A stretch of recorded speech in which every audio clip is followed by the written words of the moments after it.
Assalamualaikum warahmatullahi wabarakatuh, teman-teman semuanya. Perkenalkan, kami dari Divisi Pengembangan Sumber Daya Mahasiswa, Himpunan Mahasiswa Jurusan Akuntansi Universitas Wahid Hasyim Semarang. Kali ini, kita akan belajar materi kita yang pertama, yaitu persamaan dasar akuntansi dan contoh transaksi bisnisnya bersama pemateri kita, Kak Daliawati. Oke, tapi sebelumnya semoga walaupun daring tetap semangat dan semoga sehat selalu ya teman-teman. Jangan lupa sebelum kita lanjut ke pembahasan, siapkan dulu alat tulis untuk mencatat hal-hal yang penting. Assalamualaikum teman-teman, sebelumnya selamat ya, udah resmi jadi mahasiswa akuntansi.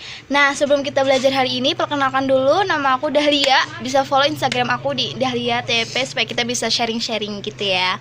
Oke, untuk pelajaran kali ini kita akan membahas tentang dasar-dasar akuntansi dulu nih. Akuntansi itu apa sih?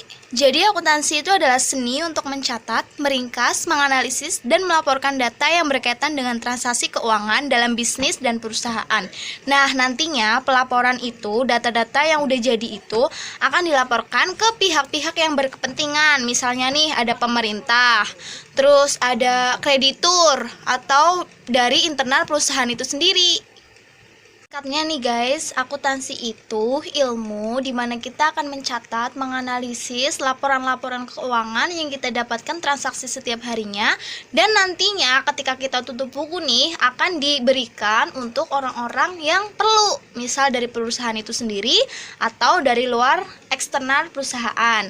Nah, sekarang kita belajar dari persamaan dasar akuntansi. Jadi persamaan dasar akuntansi itu aset sama dengan liabilitas plus ekuitas pemilik. Aset itu apa sih? Aset itu adalah sumber daya yang dimiliki atau dikendalikan perusahaan. Nah, itu aset. Contohnya ada kas, tanah, gedung, dan peralatan. Aset bisa diartikan sebagai harta gitu. Nah, aset sama dengan liabilitas. Liabilitas itu utang plus ekuitas pemilik lah. Ekuitas pemilik itu sama dengan modal. Jadi, di akuntansi ada harta sama dengan utang plus modal kayak gitu. Nah, aku tulis kayak gini aja ya biar mudah dipahami. Sekarang kita latihan soal. Misalnya Dahlia ya. Dahlia dia punya harta 800 juta. Sorry, bener ya? Nulis 800 juta gimana sih guys? Gini ya guys. Dah, 800 juta. Nah, dia kan mau bikin usaha nih. Hartanya sekian, dia punya usaha hartanya sekian. Nah, tapi ternyata utangnya dia punya utang sebesar 350 juta. Nah, dengan menggunakan prinsip persamaan akuntansi, di mana harta sama dengan utang plus modal, berarti berapa modalnya dia? Modalnya gampang berarti ya, udah pada bisa. Caranya 800 juta sama dengan utang 350 juta plus modalnya ditanyakan X ya. Jadi X sama dengan 800 juta min 350 juta. Hasilnya adalah berapa? 450 juta. Gitu, gampang kan? Dimana X ini adalah modalnya tadi. Yang tadi itu akan kita kerjakan dengan menggunakan akun. Jadi di sini ada dua pengelompokan, ada debit dan ada kredit. Nah, untuk pertamanya biasanya kita itu akan mengerjakan jurnal. Nah, jurnal yang pertama itu yang biasa dikerjakan itu ada jurnal umum. Sebelum kita sampai ke sana, kita harus tahu dulu. Dalam akun, untuk mengerjakan akuntansi itu ada istilah akun yang terdiri dari dua klasifikasi ya. Ada akun tetap dan akun sementara. Akun tetap ini meliputi kas, piutang, pelengkapan, di mana ini itu merupakan representasi dari harta sama dengan utang plus modal. Nah, itu berada di dalam akun tetap. Nah, akun sementaranya itu ada pendapatan dan ada beban, di mana kita akan meletakkan debit dan kredit. Nah, singkatnya kayak gini. Ini kan ada tanda sama dengan itu diletakkan di sini.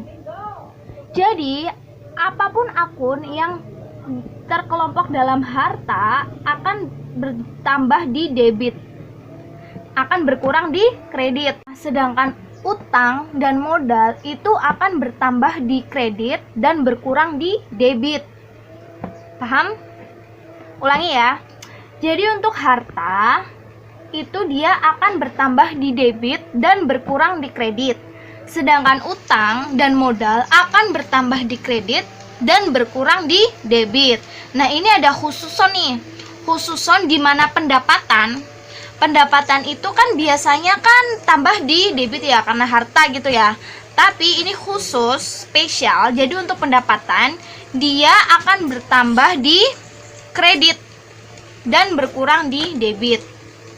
Nah, sedangkan beban dia justru akan bertambah di debitnya dan berkurang di kredit. Kayak gitu.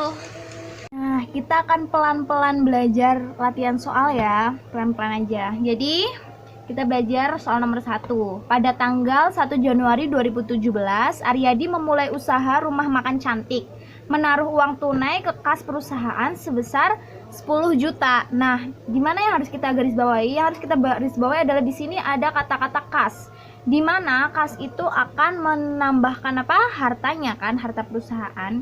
Jadi kita taruh di sini nama akunnya ada kas. Kas itu akan berpengaruh di harta. Harta tadi di mana? Harta itu semuanya masuk ke debit. Jadi masuklah 10 juta ke debit. Nah, untuk kreditnya apa? Kreditnya adalah modal. Modalnya itu 10 juta juga. Nah, 10 juta hasilnya apa? Balance. Kayak gitu guys. Jadi kalau udah balance itu udah oke lah ya. Sebenarnya untuk belajar ini persamaan akuntansi ini sekian dulu ya. Walaupun sebenarnya akuntansi itu ilmu yang kompleks, tapi itu nggak susah juga sih buat dipelajarin. Jadi untuk teman-teman tetap semangat semuanya. Teman-teman habis ini bisa langsung belajar bareng tutor-tutor yang lebih keren tentunya. Dan ini diharapkan bisa sedikit membuat teman-teman paham tentang apa itu akuntansi, persamaan akuntansi, dan contoh-contoh soalnya. Oke, terima kasih. Assalamualaikum warahmatullahi wabarakatuh. See you.